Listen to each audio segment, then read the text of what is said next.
जय हिंद, जोहार, झारखंड। मैं शमशाद आलम। आज जिस मुद्दे पे बात करने वाले हैं वो मुद्दा है जयराम महतो क्वार्टर का मामला को लेकर काफी ज्यादा एग्रेसिव आज भी दिख रहे हैं। मामला जो है 2-3 दिन पहले का है, कितना ज्यादा कंट्रोवर्सी भी हुआ।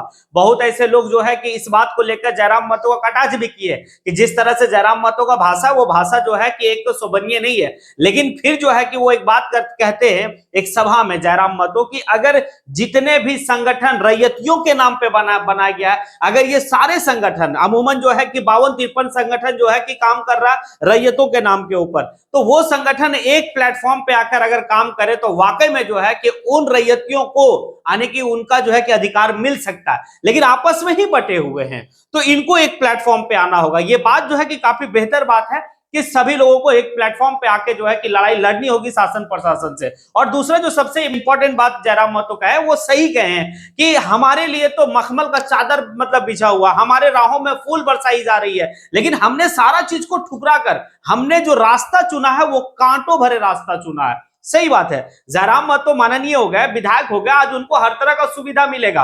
वो उनके लिए जो क्वार्टर मिलेगा, उनके लिए जो है कि घर मिलेगा, उसके बाद गाड़ी का सुविधा, ड्राइवर का सुविधा, अंगरक्षक, सभी चीज। लेकिन ये सब चीज को त्याग करके अब वो हक और हुकूक आने की गरीब के, झारखंड के जो गरीब है उनके लिए वो लड़ाई लड़ रहे हैं। ये जो है कि काफी अपने आप में जयराम महतो ये भी कहते हैं, अगर हमें डील होना होता तो बड़े बड़े ठेकेदार हमें फोन कर रहे हैं, वीआईपी लोग फोन कर रहे हैं कि विधायक जी एक बार तो हमारे साथ बैठिए, लेकिन हमने सभी को जो है कि ऑफर को ठुकरा दिया। और आज हम लड़ाई किसके लिए लड़ रहे हैं भाई? अपनी विधायकी को पॉकेट में लेके चल रहे हैं, हम अपनी जान को अपने हथेली पे लेके चल रहे हैं। ये बात भी सही है।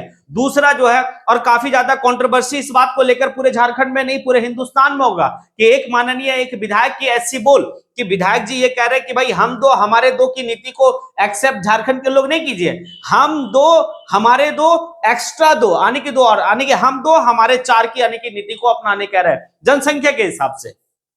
क्यों कह रहे हैं? क्योंकि दो ऐसे लोग हैं जिनको आप विद्रोही बनाइए, अपने बच्चे को विद्रोही बनाइए, उनको बताइए कि हमारे साथ क्या शोषण कर रहा है ये कंपनी के जो बड़े बड़े कंपनी वाले मालिक हैं।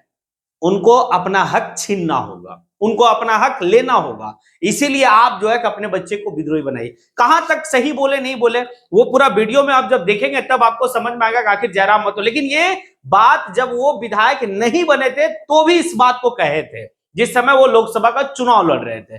कहीं ना कहीं विस्थापितों की जो स्थिति है वो काफी ज्यादा दयनीय स्थिति है झारखंड में। जमीन झारखंडियों की और मलाई कोई और खा रहा है।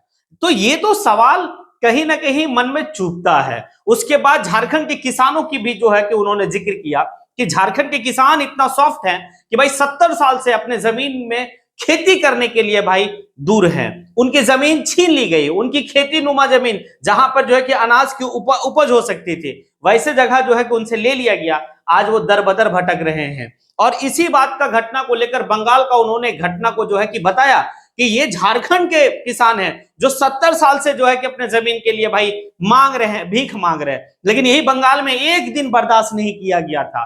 फिर वो नक्सलवाड़ी का भी बात किए। लेकिन ये सारी बात जो है कि चलिए सबसे पहले हम लोग देखते हैं कि उस वीडियो में जयराम महतो और क्या क्या कहे हैं।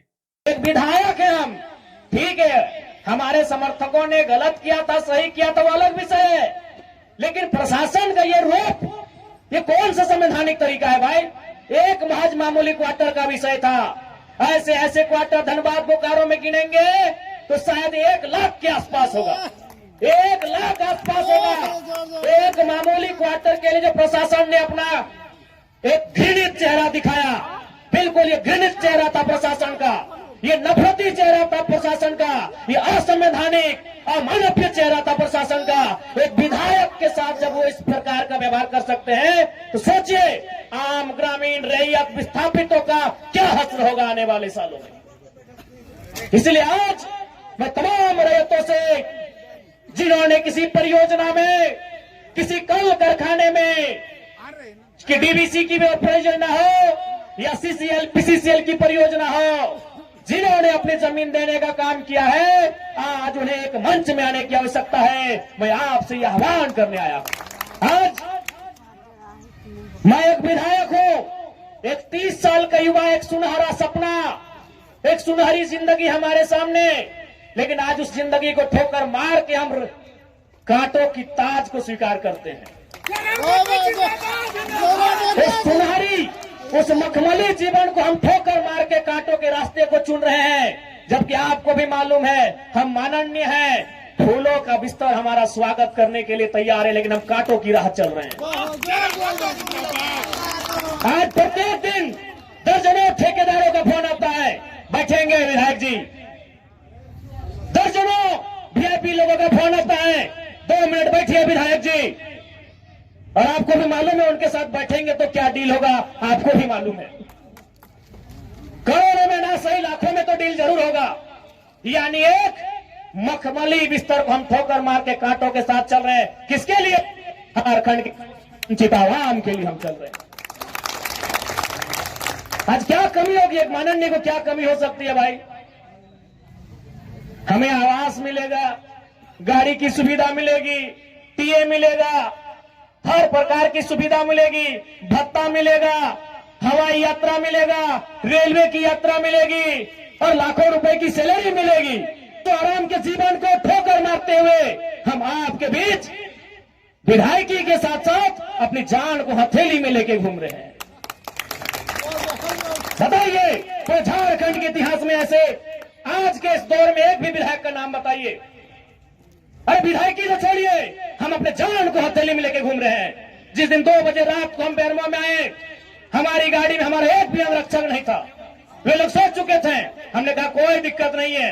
हमने केवल ड्राइवर को फोन किया, वो भी अपने ससुराल में थे। क्योंकि आपको भी मालूम है मेरे घर में इतना जगह नहीं है कि हम 4 लोगों को ठहरने के लिए बोल सके। बगल में हमारे एक मित्र का घर है, वहीं रात रहने के लिए हम जाते हैं, वो विधायक है। हमने तुरंत कहा कि अगर हम अपने अंगरक्षक को लेने के लिए जाएंगे तो शायद 10 से 15 मिनट का लेट होगा। उतना देर में हम कम से कम डुमरी की दूरी पार कर जाएंगे।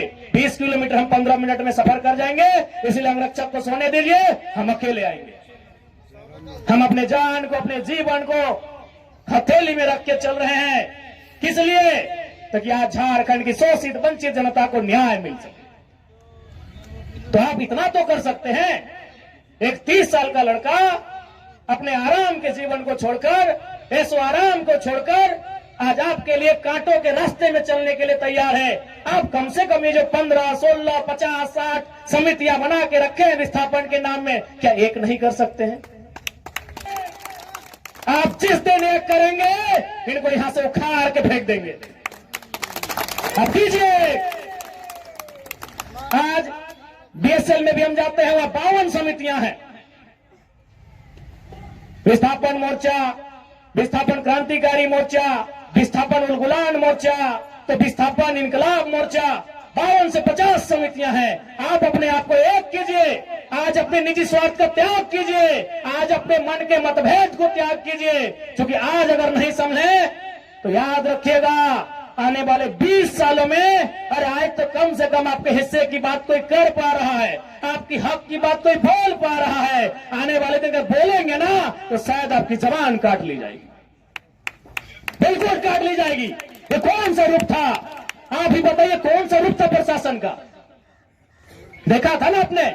अरे पुलिस तो छोड़िए, पानी बरसाने वाली गाड़ी थी, आंसू गोला छोड़ने वाली गाड़ी थी, रबड़ गोली छोड़ने वाली गाड़ी थी, अग्निशमक की गाड़ियां थी, जैसे मानो किसी आतंकवादी से लड़ाई में आए हैं। इतने बेशरम, इतने निर्लज्ज हो चुकी है आज यहां सिस्टम। आज हो सके आज भी मेरी बातों को कुछ लोग तरोड़ मरोड़ के प्रस्तुत करेंगे कि विधायक के बोल सुनिए। अरे उनको नहीं मालूम है विस्थापन का दर्द क्या होता है। अगर वे विस्थापन को अध्ययन कर लेते तो शायद ये बोली बोलने का अवसर नहीं देखते। इसलिए आज मैं आपको स्पष्ट कहना चाहूंगा, और मैंने विधायक बनने से पहले ही कहा था, मैंने सांसद का चुनाव लड़ने से पहले ही कहा था कि आज जो हाल मैं देखता हूं पूरे झारखंड का, आज जो मैं अफसरशाही का व्यवहार देखता हूं, आज जो मैं प्रबंधन की मनमानी देखता हूं, मैंने बहुत दुखी होकर कहा था कि मैं पीएचडी का स्कॉलर हूं, लेकिन मैं शायद इस बात को आप लोग मेरा गलत कहें, लेकिन मैं कह रहा हूं कि कोयलांचल में रहने वाले लोग जो विस्थापित लोग हैं वो हम दो, हमारे दो नहीं, 2 बच्चों को एक्स्ट्रा जन्म दीजिए और उनको केवल और केवल विद्रोह की भावना के साथ तैयार कीजिए कि आपको बदला लेना है। बिल्कुल इस मेरी बात से बहुत सारे लोगों को आपत्ति होगी कि माननीय कैसा बोल रहे हैं, लेकिन उनको क्या मालूम कि जिस जमीन को हमारे बाप दादा ने 1970 में दिया है। हमारे बाबूजी मर गए, लेकिन आप भी जवान बेटा वो बुढ़ापे की ओर चला गया है, लेकिन इंसाफ नहीं मिल पाया है। और ये तो गनीमत है। झारखंड के किसान भोले भाले हैं, झारखंड के किसान सरल हैं, झारखंड के किसान सीधे साधे हैं कि आज 1970 की लड़ाई को घिस घिस कर अपने जीवन को, अपने खून को गला गला कर लड़ रहे हैं। अरे ये बंगाल याद होगा तो 1964-65 का दौर था। एक दिन पहले कुछ जमींदारों ने, कुछ सामंतवादियों ने एक किसान को मारा था। उन्होंने नक्सलवादी और नक्सलवादी जैसे घटना को अंजाम दे दिया था। एक दिन पहले। ये तो झारखंड के किसान हैं कि 70 साल से बर्दाश्त कर लिए। बंगाल के किसानों ने एक दिन बर्दाश्त नहीं किया था। आज आप नक्सलवादी सुनते हैं ना, नक्सली नक्सली नक्सली, ये डिक्शनरी का वर्ड नहीं है। नक्सली कोई पूरा वर्ड नहीं है। नक्सली बुरा हो सकता है, नक्सली वर्ड बुरा वर्ड नहीं है। नक्सली एक्चुअल में, वास्तव में बंगाल में दार्जिलिंग जो क्षेत्र है, वहां एक गांव है, उसका नाम है नक्सलवाड़ी। नक्सली कोई डिक्शनरी का शब्द नहीं है जिसको हम लोग झारखंड में सुनते हैं नक्सली। एक बंगाल का गांव है, उसका नाम है नक्सलवाड़ी। उसी गांव में घटना घटी थी। किसानों को कुछ जमींदारों ने, जमींदार को आप प्रबंधन से ही तुलना कर सकते हैं, जमींदार को आप प्रशासन से तुलना कर सकते हैं, तो कुछ जमींदारों ने, उस किसान का नाम था जंगल संथाल। लगभग 6 फुट ऊंचाई का वो किसान था, उसका नाम था जंगल संथाल। उस किसान के कुछ साथियों को लाठी डंडे से पीटने का काम किया था। बदले में एक ऐसा क्रांति आती है, उसे आप नेगेटिव कहिए, पॉजिटिव कहिए, वो भी सही नहीं है कि आज उसे नक्सली और नक्सलवादी का नाम दिया गया। वे किसानों की घटना थी। और उसकी तुलना में तो झारखंड के लोग सीधे साधे भोले भाले लोग हैं। आज 70 साल से पिस रहे हैं, आज 70 साल से घिस रहे हैं। आज कई पीढ़ियां बर्बाद हो गई। आंखों के सामने बूढ़ी माँ इलाज के अभाव में तड़प तड़प के मर गई। आंखों के सामने जवान बेटा बेरोजगारी से तंग आकर खुदकुशी कर लिया। आंखों के सामने इतनी घटनाएं घट गई। आंखों के सामने इतनी घटना घटने के बाद भी आज झारखंड बर्दाश्त कर रहा है। ये बंगाल होता तो आज नक्सलबाड़ी जैसी कई घटनाओं को अंजाम दे चुका होता।